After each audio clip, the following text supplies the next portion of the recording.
감사합니다. 우리는 어려울 때, 어렵고 힘들 때,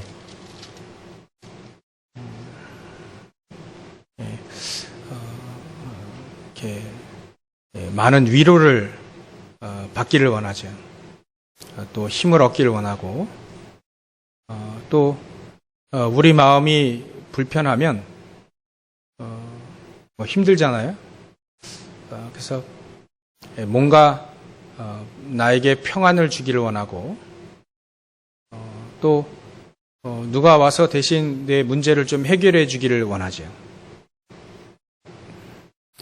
우리 인간에게는 반드시 문제가 오기 때문에 그 문제를 해결하지 않으면 안 되는 것이죠. 전에 제가 얘기를 들어보니까요, 무당을 찾아가는 사람들도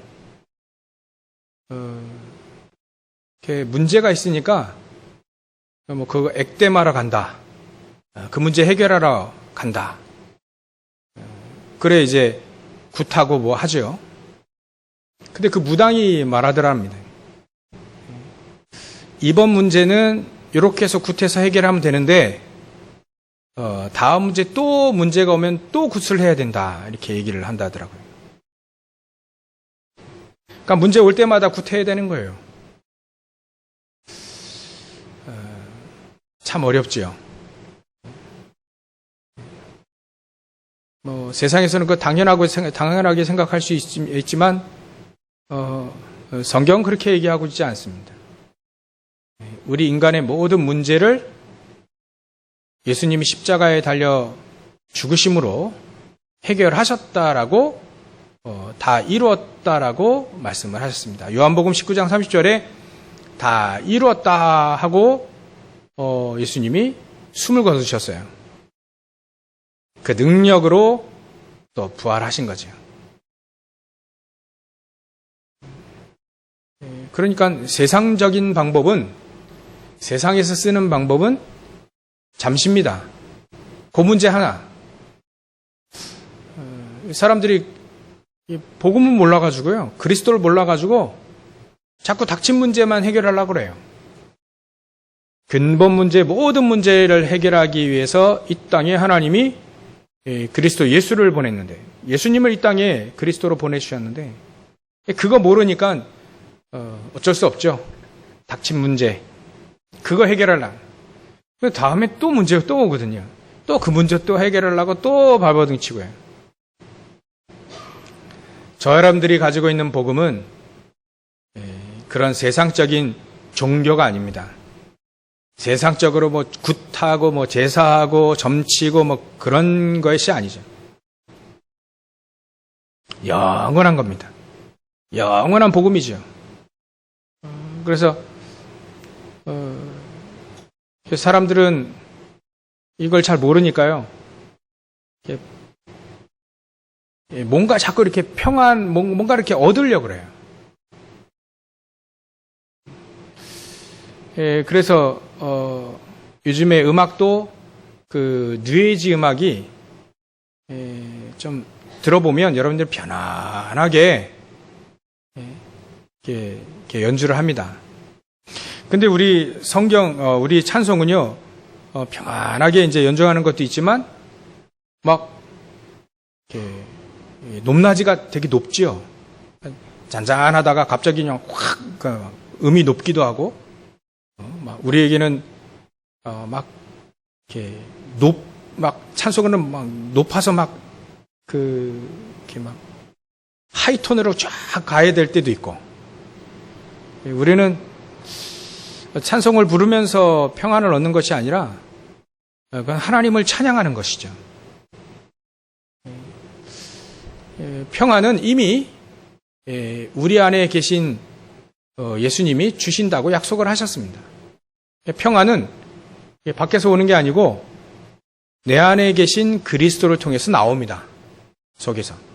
그리스도 아니면 우리가 늘 죄성 가운데 악한 생각만 늘 하죠. 근데 우리 속에 계신 예수님이 우리에게 평안을 주시는 거예요. 다른 곳에서 평안을 얻으려고 노력할 필요 없습니다. 내 안에 계신 예수님이 말씀을 하셨어요. 미리 요한복음 16장 27절에 내가 평안을 주노라. 근데 이거 원리를 한번 따져보면 평안을 주노라 하니까 우리가 그래 감사합니다 받습니다 이렇게 생각하잖아요. 근데 그렇지 않죠. 우리 안에 예수님 계시니까 우리 안에서 평안을 주는 거예요. 우리 안에 평안함이 가득한 거죠.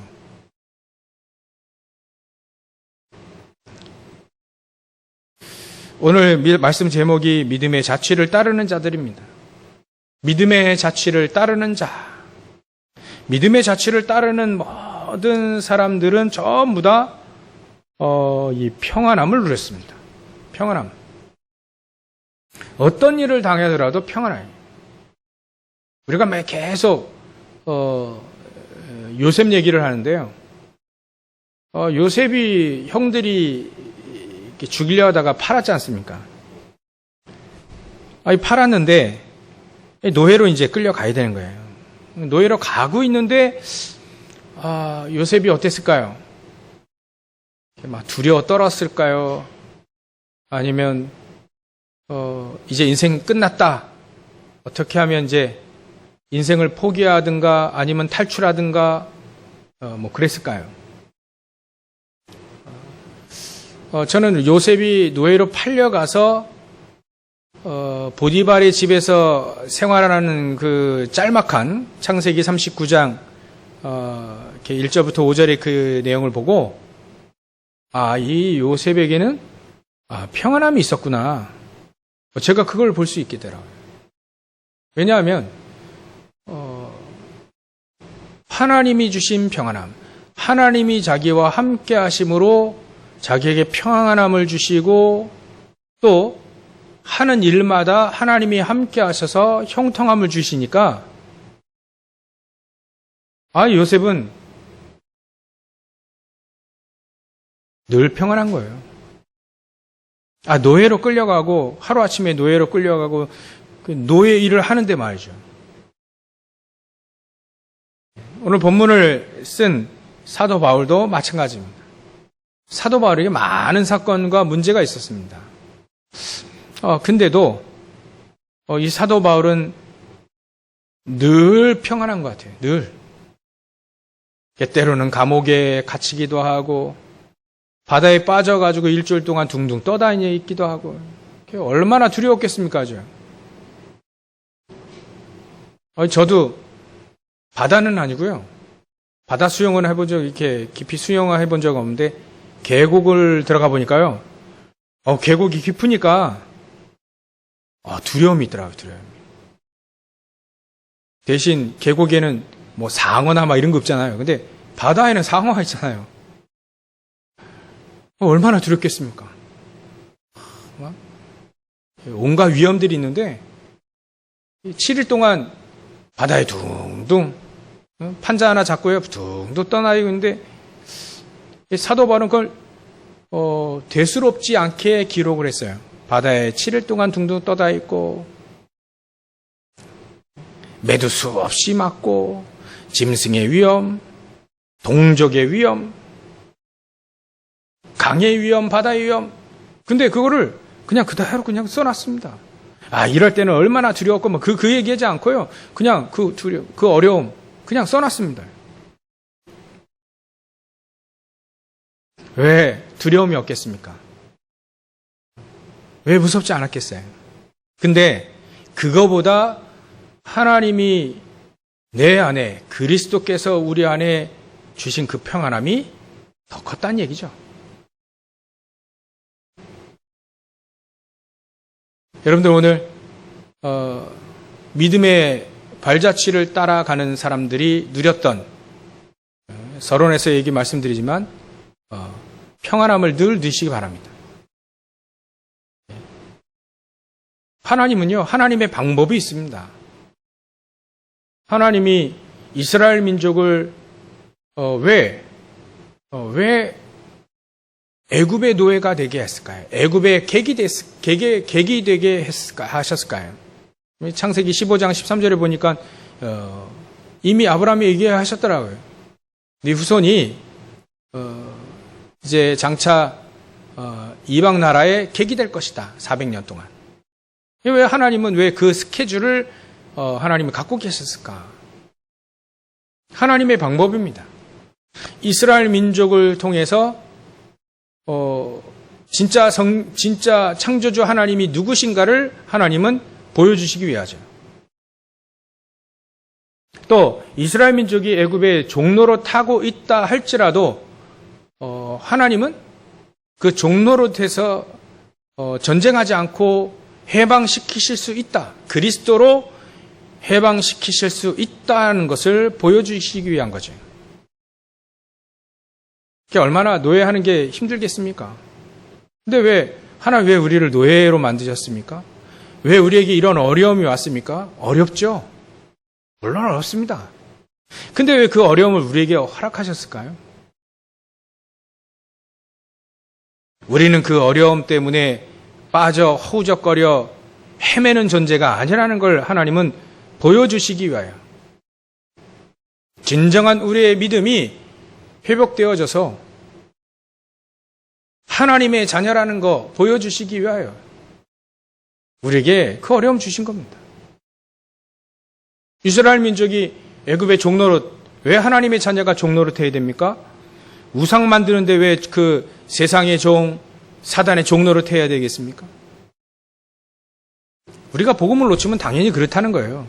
그러나 하나님은 그런 이스라엘 민족들도, 그런 하나님의 자녀들도 세상의 어려움, 우리가 복음을 이렇게 등한시할 때도 있잖아요. 우리 예전엔 저는 복음의 가치를 몰랐거든요, 잘.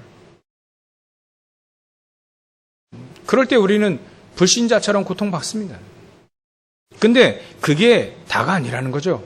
하나님은 그 속에서 하나님의 방법대로 우리의 모든 믿음을 회복하기를 원하신다. 우리가 가지고 있는 복음의 능력이 회복되어지길 원하신다.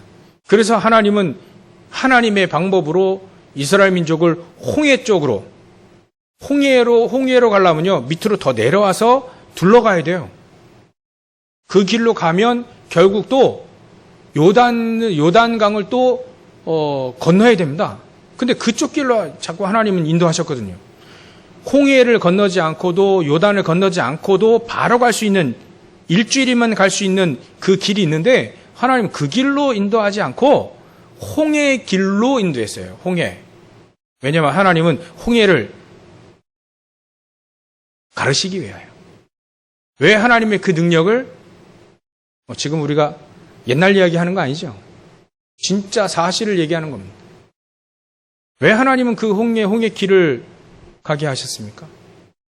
하나님은 그 홍해를 가르칠 수 있는 하나님, 전능하신 하나님이라는 걸 알려주시기 위하여. 그게 모든 열방의 모든 민족에게 알려지기 위하여.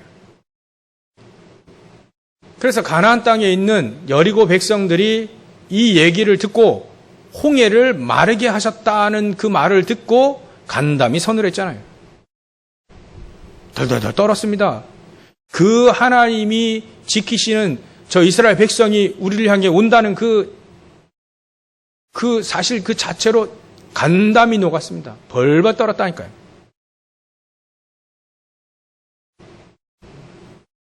그게 하나님의 방법입니다. 하나님의 방법. 홍해를 가르치기도 하신 하나님. 나중에는 요단강을 가르셨죠. 나중에는 여리고성을 무기 하나 안 쓰고 무너뜨리셨죠. 그 하나님의 방법입니다. 왜 하나님의 방법이 이렇게 정말 절대 불가능한 것 같은 그런 방법들을 쓰십니까? 그 하나님을 전적으로 믿으라. 믿음의 자취를 따라간 사람들은 전부 다 그걸 믿었습니다. 어찌 보면 100세나 됐던 노인이 자식을 낳는다는 것은 불가능하죠. 이미 경수가 끊어졌다 얘기했습니다. 이 사라는 90살인데 아기를 낳는다는 것은 거의 불가능합니다. 근데 왜 하나님은 100세 또 90세 될 때까지 하나님 기다리셨을까요? 처음에 메시지 딱 줄 때 아브라함이 한 75세 됐거든요. 그때도 막 노인이긴 한데 그때 딱 주시면 되잖아요. 사라는 65세 그래도 희망 있지 않습니까? 그래도 희망 있잖아요. 근데 하나님이 우리의 희망을 원하는 게 아니고 바랄 수 없는 중에 바라는 그 믿음을 원하신 겁니다. 하나님은 전능하신 하나님이 창조주 하나님이시라는 걸 알게 하기 위하여 그 하나님을 믿으라는 거예요. 우리가 될 것 같은 거 우리가 기도하죠. 그럴 때 있지 않습니까? 이거 조금 하면 될 것 같아. 그러면 기도하죠. 하나님은요, 절대 불가능한 것, 하나님의 방법으로 하나님의 언약이 있다면 그것을 하나님이 성취하기 원하십니다. 무작정 불가능한 거 하라는 게 아니죠. 하나님의 언약이 들어있는 아브라함에게 이미 말씀을 하셨습니다. 75세 되는 아브라함에게 내가 네게 아들을 주겠다 약속을 하셨어요. 그 약속하신 것 하나님이 100세 때 주신 겁니다. 성경에 보니까 이렇게 되어 있더라고요. 19절에 보면, 로마서 4장 19절에 보면 그가 100세나 되어 자기 몸이 죽은 것 같고 라고 되어 있어요. 죽은 것 같고. 100세가 되어 자기 몸이 죽은 것. 더 이상 아들을 낳을 수 없는데요. 자식을 낳을 수 없는데 사라의 태가 죽은 것 같음을 알고도 라고 되어 있어요. 죽으면 죽었지 죽은 것 같은 건 또 뭡니까? 사실적으로 육신적으로는 할 수 없다는 거예요. 근데 아브라함은요, 할 수 없다는 그것으로 끝난 게 아니고 전능하신 하나님을 믿고 있다는 거예요. 그래서 표현이 사도 바울이 그걸 본 거죠. 죽은 것 같음을, 사실 죽지 않았다는 겁니다. 전능하신 하나님이시기 때문에 경수가 끊어졌는데 어떻게 애를 낳습니까? 근데 우리 육신으로는 그를 할지라도 믿음의 역사로는 그렇지 않다는 것을 아브라함이 봤다는 겁니다. 그걸 믿었다는 거죠. 75세 때도 잘 안 믿었어요. 근데 100세 때 이게 믿어지는 겁니다. 하나님 믿음 주셔가지고 믿어진 거예요. 왜냐하면 이건 절대 불가능하기 때문에 하나님은 하나님이 분명히 하나님은 약속하셔서 이루실 것인데 어찌 100세 때 이 자녀를 낳을까? 하나님은요, 절대 불가능을 절대 가능으로 만드실 수 있는 그 하나님을 믿으라는 거예요. 아브라함이 그 믿음을 가지고 있었던 겁니다. 그러니까 믿음의 조상이 되었다라고 되어 있는 거죠. 우리가 생각할 때도요, 이스라엘 민족을 자꾸 지금도 마찬가지로 이 믿음, 전능하신 하나님의 그 약속의 믿음보다는 자꾸 율법을 지킴으로 뭔가를 얻으려고 해요. 율법을 지킴으로 믿음을 얻으려고 하고 율법을 지킴으로 구원을 얻으려고 자꾸 이렇게 율법을 강조하는데, 사도 바울은 그 율법을 15절에 보면 진노를 일게 한다. 완전히 그냥 목 박아버렸어요. 죄를 깨달음이다. 이걸 차원을 넘어서 이제 율법은 자꾸 율법주의 자꾸 얘기하면 하나님 진노를 이루는 것이다. 율법은 진노를 이루게 하나니 율법이 없는 곳에는 범법도 없지 않냐. 사도 바울이 막 못을 박은 겁니다. 율법 자꾸 얘기하는데요. 법 자꾸 얘기하는데 복음을 알아야 됩니다. 율법을 지킴으로 하나님의 믿음의 역사가 일어나는 것이 아니고 복음을 믿는 그 믿음의 역사로 하나님의 전능하신 절대 불가능이 절대 가능의 역사로 일어나게 됩니다. 이스라엘 민족이 홍해 앞에 섰을 때 율법 지켜가지고 홍해가 갈라졌습니까?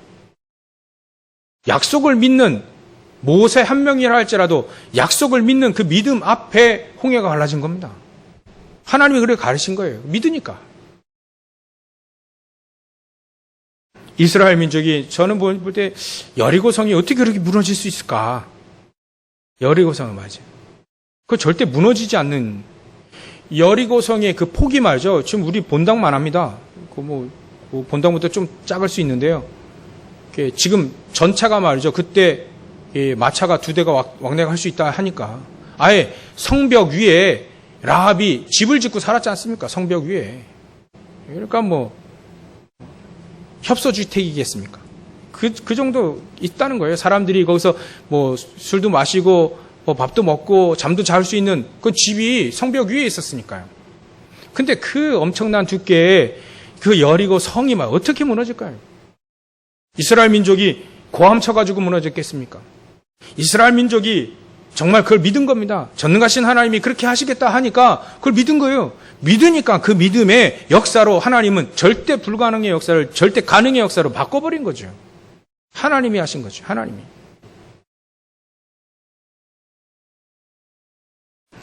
여러분들 오늘 믿음의 자취를 따르는 자들, 믿음의 자취를 따르는 12절에 그렇게 나와있죠. 후반절에 믿음의 자취를 따르는 자들에게도 그리하다. 아브라함이 그랬기 때문에 바랄 수 없는 중에 바랐고 또 할례도 마찬가지로 믿음으로 그 믿음을 통해서 의롭다 칭한 것이 아브라함이 할례를 받기 전입니까? 받은 후입니까? 받기 전에 그 믿음을 의로 인쳤다라고 했기 때문에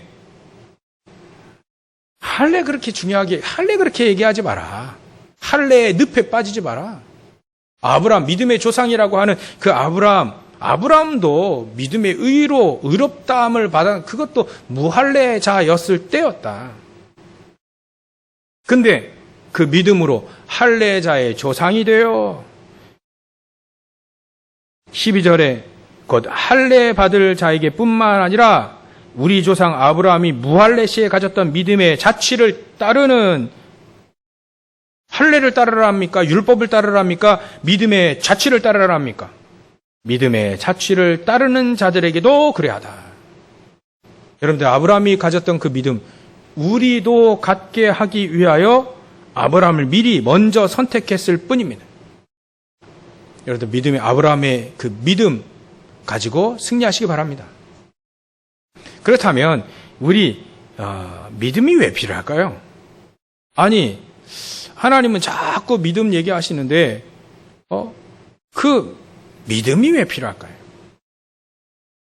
율법은 죄를 깨달으라고 필요하긴 한데 자꾸 우리에게 믿음 강조하고 왜 될 것 같은 거 믿는 게 아니라 절대 안 될 것 같은데 그걸 믿으라고 합니까?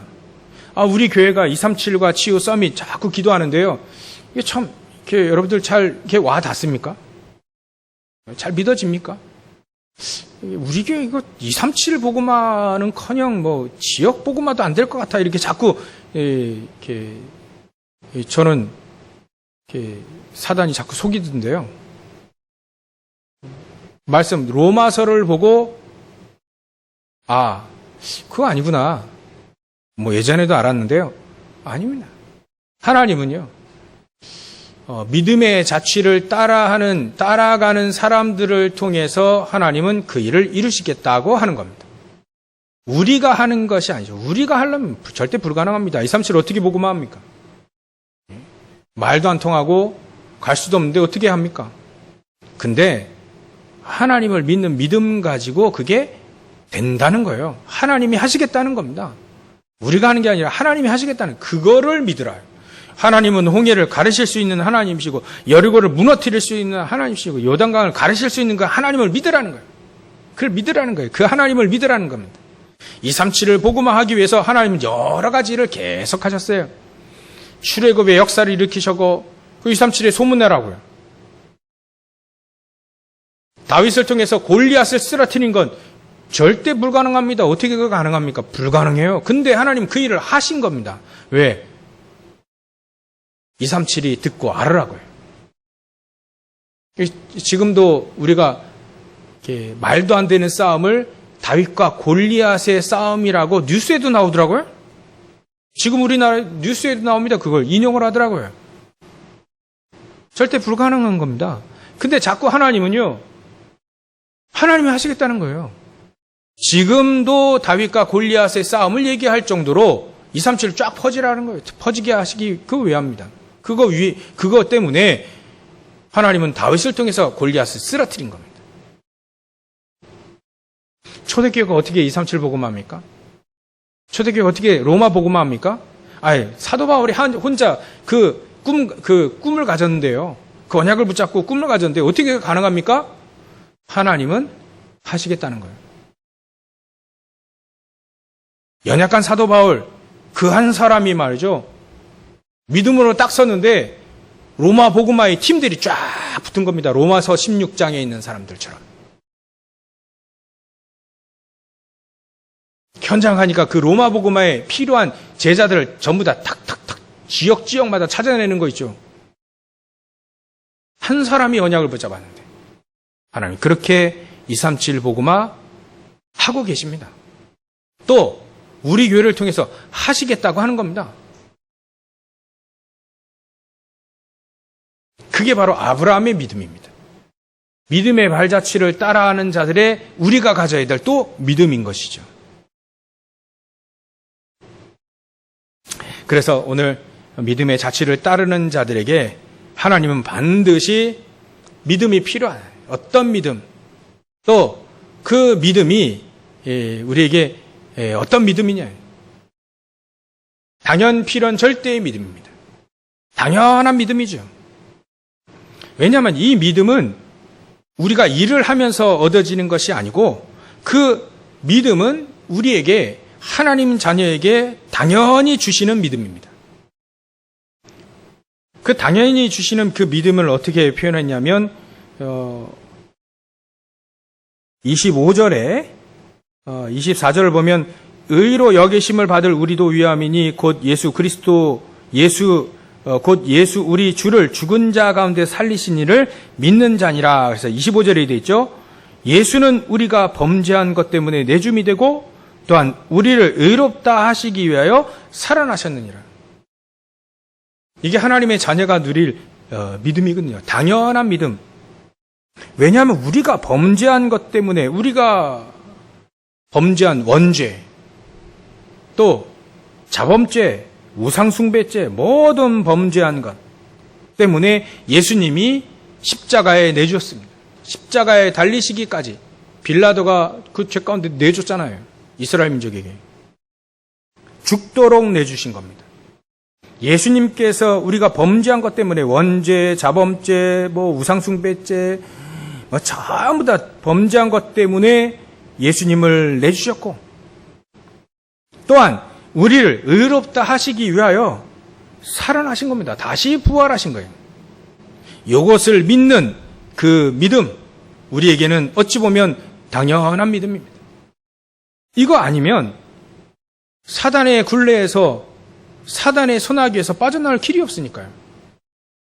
하나님이 저주 재앙을 막고 사단의 소나기에서 벗어나고 지옥 배경에서 벗어날 수 있는 단 한 가지의 믿음의 길을 일으켜 주신 거예요. 예수님을 십자가에 내주고 거기서 죽고 또 부활하시기 위한 그 길인 거죠. 그것을 믿는 하나님의 자녀는 당연히 의롭다 여기심을 칭하고 또 그 믿음 가지고 살 수 있는 당연한 믿음을 우리에게 주셨어요. 그걸 믿는다면 그 예수 그리스도께서 우리를 위하여 십자가에 달리시고 죽으시고 부활하신 것을 믿는다면 우리는 절대 불가능할지라도 하나님은 하나님의 언약이 걸려있는 절대 가능한 237 복음화하고 치유하고 서밋할 수 있는 그 언약을 이루실 수 있는 것이다. 그걸 믿음을 우리에게 주시는 것이다. 당연한 믿음입니다. 어찌 보면 당연한 믿음이에요. 우리가 열심히 안 되는 걸 노력해가지고 얻어내는 믿음이 아니고 하나님의 자녀에게 당연히 주시는 그리스도께서 십자가에 죽으시고 부활하신 것을 믿는 하나님의 자녀에게는 당연히 주시는 믿음. 아브라함에게도 당연히 주시는 믿음. 우리에게는 이 당연한 믿음이에요. 이 당연한 믿음을 따라, 그 믿음의 자취를 따라하는 전부 다 하나님의 사람들은 전부 다 이 믿음의 역사를 맛봤습니다.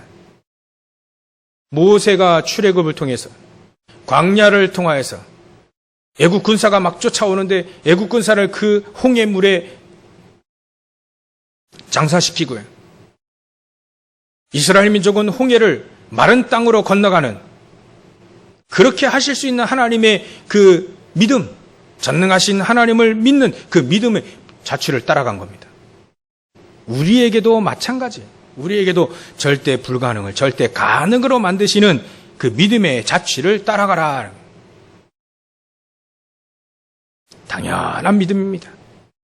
요셉에게도 마찬가지예요. 걱정하지 마라. 노예로 끌려가도, 억울하게 또 감옥소에 들어가도, 감옥에 가도 걱정하지 마라. 하나님은 그 속에서 하나님의 계획을 이루시고 하나님의 전능하심을 보여주시는 그 믿음을 가져라. 당연히 하나님의 자녀는 당연히 갖는 믿음이에요. 근데 이 믿음을 말이죠, 이 요셉의 형들은 잘 안 가졌어요. 그 은혜 속에 안 있더라고요. 우리의 의식주 문제도 분명히 하나님이 해결하실 거라고 하는 그 믿음 속에 있으면 되는데, 그 믿음 속에 있지 않기 때문에 하나님의 전능하신 그 언약, 미리 얘기하신 언약, 그걸 안 붙잡더라고요. 그러니까 의식주 문제로 이리 갔다 저리 갔다 왔다 갔다 하는 인생이 되는 거죠. 여러분들, 당연한 믿음, 우리에게 어찌 보면 아브라함에게는요 당연한 믿음이었어요. 뭐 자랑하거나 뭐 교만할 필요, 그런 믿음이 아니고요. 모세에게는요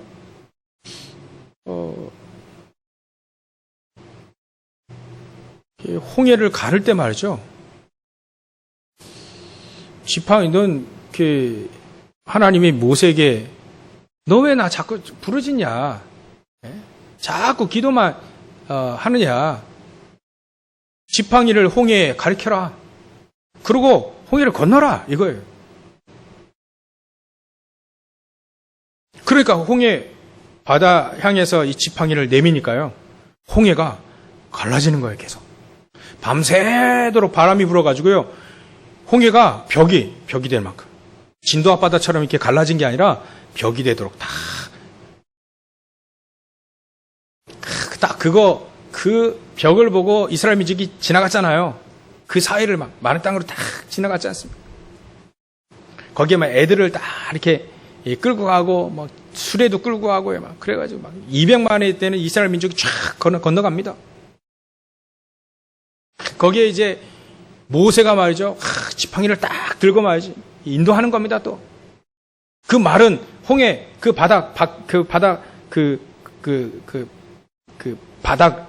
건너가면서 나중에 다 건넌 다음에, 야, 그때 딱 애국 군사가 막 들어오잖아요.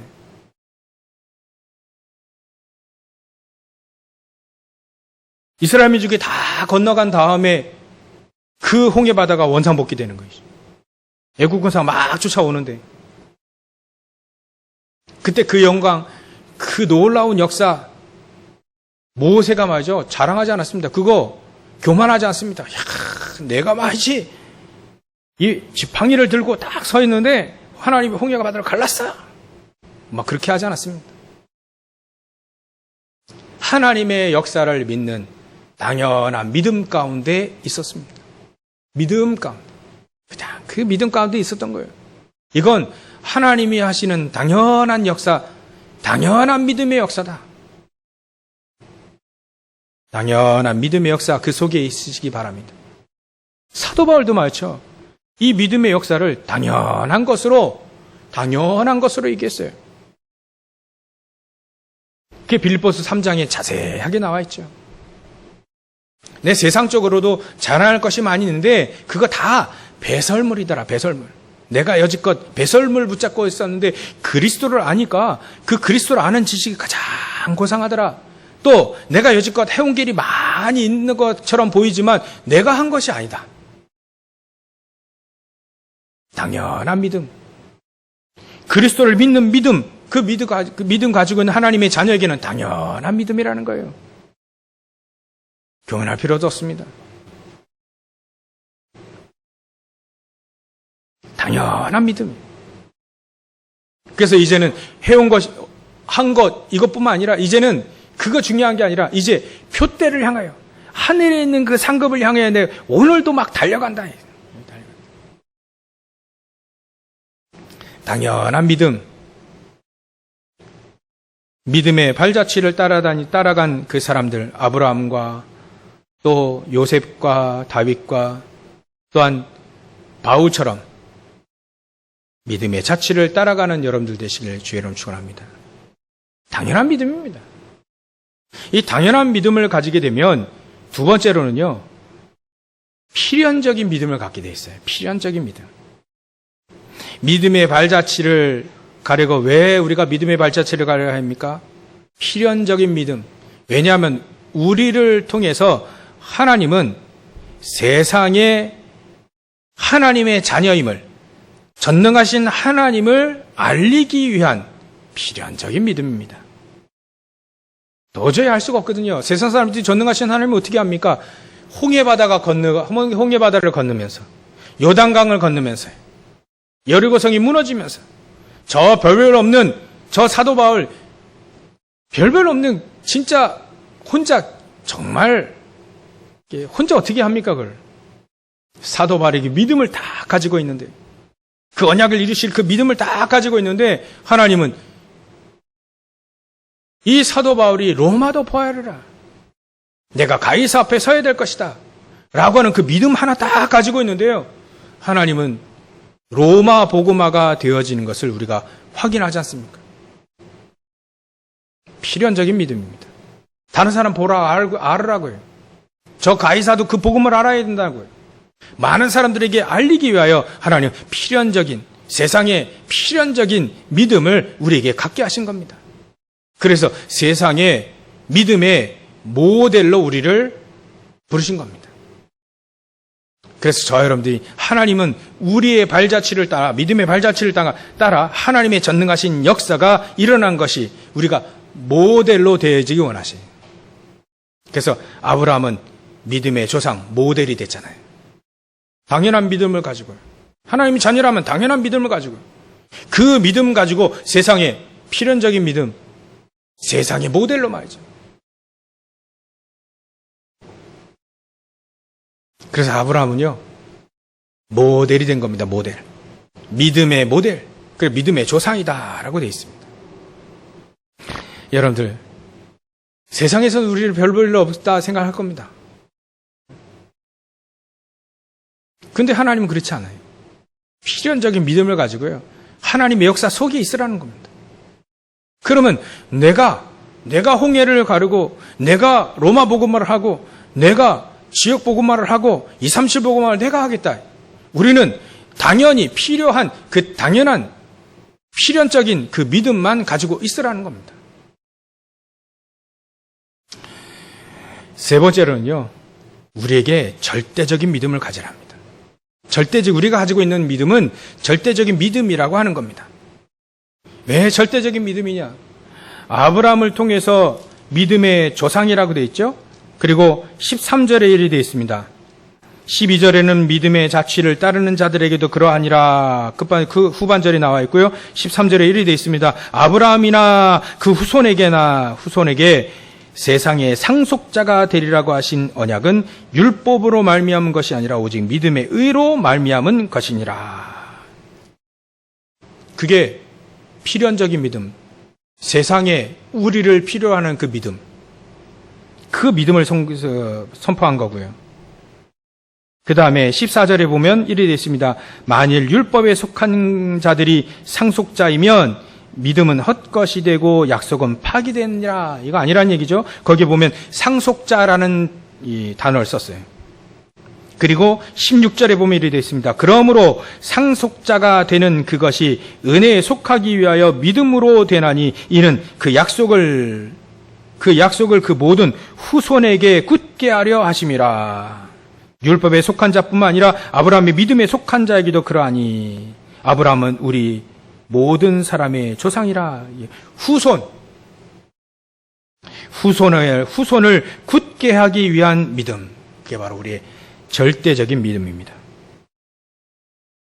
우리는 이 절대 믿음 가져와야 돼요. 후손들에게요. 우리 조상, 또 우리 부모님, 우리 조부모님 믿음의 사람이었다. 그 후손들 앞에 우리는 절대적인 믿음을 가져야 돼요. 그 어떤 경우도 하나님을 믿었구나. 전능하신 하나님을 믿었구나. 아브라함은 이삭의 그 절대적인 믿음을 전달해 줬습니다. 아브라함이요, 평상시 늘 하나님을 섬기며 단을 쌓는 것을 늘 이삭이 봤습니다. 그리고 얘기를 들었겠죠. 네가 태어난 배경. 아버지가 내가 100세 됐는데 그 약속이 믿어진 거야. 하나님이 그 은혜를 주셨어. 그 당연 필연적인 믿음을 나에게 주시고 너에게 전달하기 위해 절대적인 믿음을 하나님 나에게 주셨다. 100세 된 아버지에게 하나님을 아들을 주실 수 있는 그 하나님은 너 믿으라. 전달했겠습니까? 안 했겠습니까? 네가 태어난 배경을 전달했겠어요? 안 했겠어요? 저희 부모님도요. 제 어렸을 때 얘기를 해주시더라고요. 어렸을 때 가장 깐난쟁이 때 아장아장 기어다닐 때, 그때 하루아침 전에 말씀드렸잖아요. 연타케이스가 막 들어오기 시작하는 겁니다. 근데 제가 막 코가 발달했는지 자기만 살겠다고 막 방문을 막 긁고 있더래요. 나가려고. 근데 그때 이제 부모님이 깨가지고 봤더니 연타케이스가 지금 들어오기 시작한 거예요. 이제 엿하게 이제 막 들어오기 시작했는데 그것 때문에 이렇게 저희 누나하고 아버지 어머니 다 살았다. 그 어렸을 때 얘기를 해.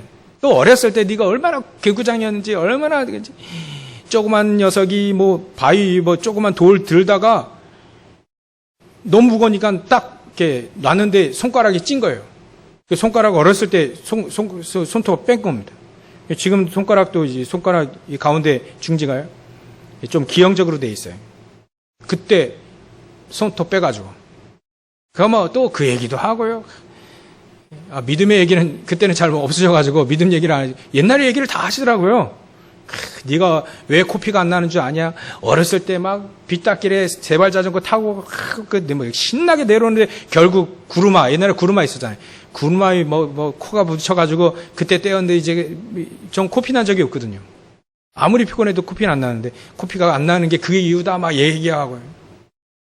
근데 이런 얘기도 하시는데 100세 때 아들을 낳았는데 그 얘기는 안 하겠습니까? 아브라함이 이삭에게 그 얘기는 안 하겠어요. 네가 어떻게 낳은 아들이 아냐? 하나님 믿음으로 낳은 아들이다. 당연한 믿음, 필연적인 믿음 가지고 이제는 절대 믿음 너에게 이거 전달하려고.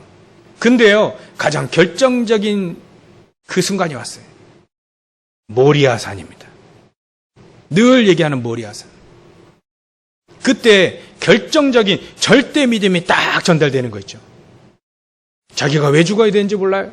아브라함이 자기를 결박합니다. 아버지가 자기를 결박합니다. 제물을 드리려고요. 이제 그 나무 위에 이 이삭을 올려놓습니다. 제물. 옛날에 단 쌌던 거 알잖아요. 이제 이삭은 자기는 죽어야 되는 거예요. 왜 죽어야 되는지 모르는데 죽어야 돼요. 아버지가 그렇게 하니까 죽어야 돼요. 이제 아브라함이 칼을 들고 이제 내려치려고 합니다. 그때 딱 아버지가 음성을 듣네요. 그 칼로 내리치지 않고 이제 두리번 하더니 자기 수양이 풀에 걸려 있어가지고 못 움직이는 그 수양을 데려다가 자기 대신 그 수양이 죽는 걸 봤잖아요. 절대적인 믿음입니다. 그때 아브라함이 하나님께 순종하지 않고 도망가고 이삭이 순종하지 않고 도망가고 그러면 절대적인 믿음이 전달됩니까? 여러분들, 우리가요, 절대적인 믿음이 전달되고 후손들이 계속 전도운동하고 복음 붙잡고 믿음 가지고 그 믿음은요, 우리가 될 것 같은 그 믿음 아니에요. 절대 불가능한, 그걸 가능케 만드신 당연한 믿음입니다. 그건 필연적인 믿음이에요. 세상 사람 다 알으라고요. 그런 절대적인 믿음을 후손들에게 전달해야 된다는 거예요. 후배들에게 전달해 줘야 된다는 겁니다. 제자들에게 그 믿음을 전달해 줘야 된다는 거죠. 그래서 하나님은 아브라함을 선택하셨고 그 믿음의 발자취를 따라가는 우리에게도 이 믿음을 가지라고 하는 겁니다. 가지라고 하는, 절대적인 믿음을 가지라고 하는 겁니다. 그래서 저와 여러분들이 그래서 믿음의 상속자가 되어지는 절대 믿음을, 믿음의 조상이라는 건 아브라함이고 우리는 믿음의 상속자가 되어지는 절대 믿음을 하나님은 갖기를 원하십니다. 요 세 가지 믿음 가지고 승리하시길 주의 이름 축원합니다. 결론적으로요, 이 믿음을 가지려면요, 일단 근거가 있어야 되잖아요. 근거. 또 어찌 보면 이 믿음을 어떻게 갖는가 이렇게 고민할 수도 있는데요. 잠언 3장 6절에 보면 이렇게 되어 있습니다. 너는 범사의 그를 인정해라. 그러면 내 길을 인도하시리라. 지도하시리라 되어 있습니다. 믿는 거예요. 우리 하나님이 나를 하나님의 절대 주권 가지고 인도하시는 그걸 믿는 거예요. 그걸 인정하는, 범사에 인정하는 겁니다. 범사라는 말이 뭡니까? 일이 있을 때나 없을 때나, 어려움이 있을 때나 없을 때나, 위기가 왔을 때나 없을 때나, 늘 응답이 있을 때나 없을 때나 늘 인정하는 겁니다. 늘 범사에 그를 인정하는, 우리를 가장 좋은 하나님의 방법으로 우리를 인도하고 계신다. 성령으로 우리 안에 평안 가운데 인도하신다는 그 하나님을 믿으라는, 인정하라는 거. 범사에 우리의 모든 일들을 인정해라. 하나님은 다 계획이 있다. 하나님의 방법이 있다. 하나님은 하실 수 있다. 그거. 하나님의 언약은 이루실 수 있다. 237을 복음하고 치유하고 서밋하는 거 하나님이 하실 수 있다. 그걸 언약을 붙잡고 절대적인 믿음, 필연적인 믿음, 당연한 믿음을 가지고 있으면 하나님이 하신다는 거예요. 하나님이 하신다. 아브라함을 보지 않냐? 사도 바울을 보지 않냐? 하나님이 하시는 거 아니냐? 그걸 믿으라. 그 범사에 우리가 그 사건들을 보고 그 이런 내용들을 보고 우리가 믿으라. 믿음 통해서 범사에 그를 인정하는 겁니다. 늘 인정하는 겁니다. 하나님이 우리를 왜 어려움 줬겠습니까?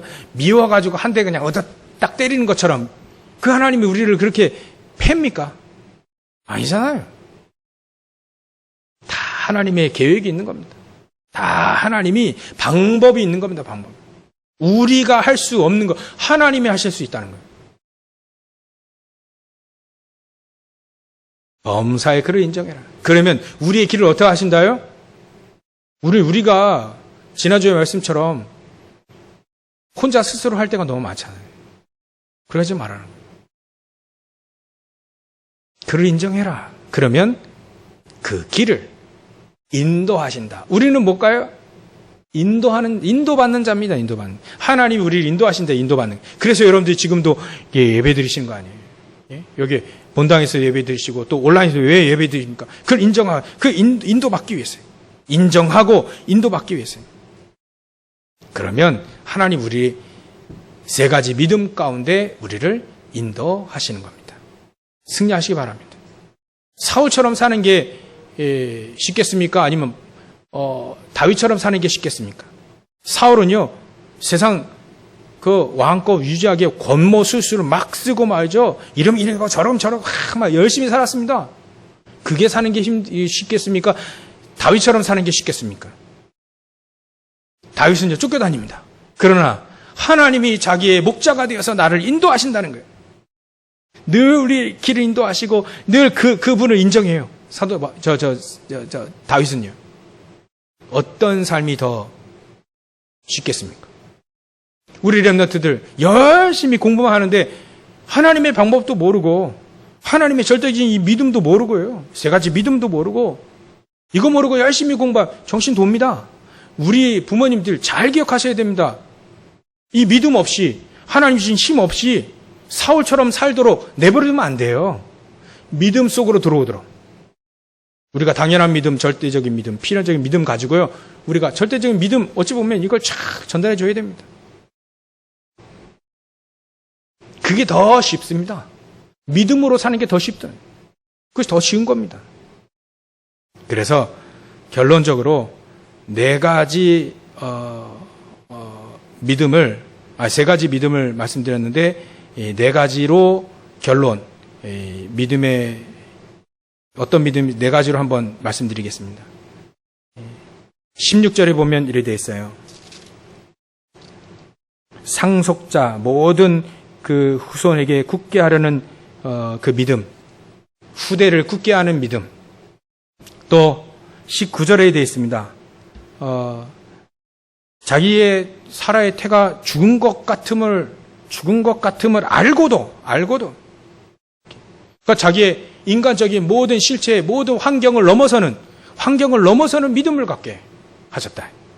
또 20절에 보면 일이 되어 있습니다.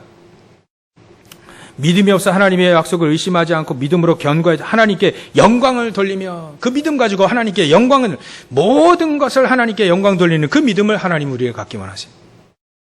또 21절에 되어 있습니다.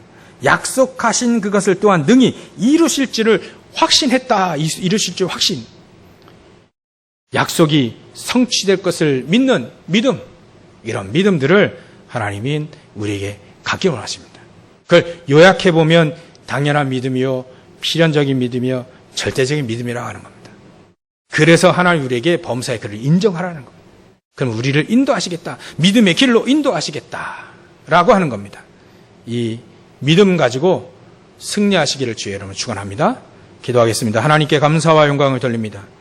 아브라함이 가졌던 믿음, 요셉이 또 사도 바울이 가졌던 그 믿음의 자취를 따라 우리가 당연한 믿음, 필연적인 믿음, 절대적인 믿음을 가지고 늘 현장에서 승리하는 저를 낼 수 있도록 성령께서 역사하시고 축복하여 주시옵소서.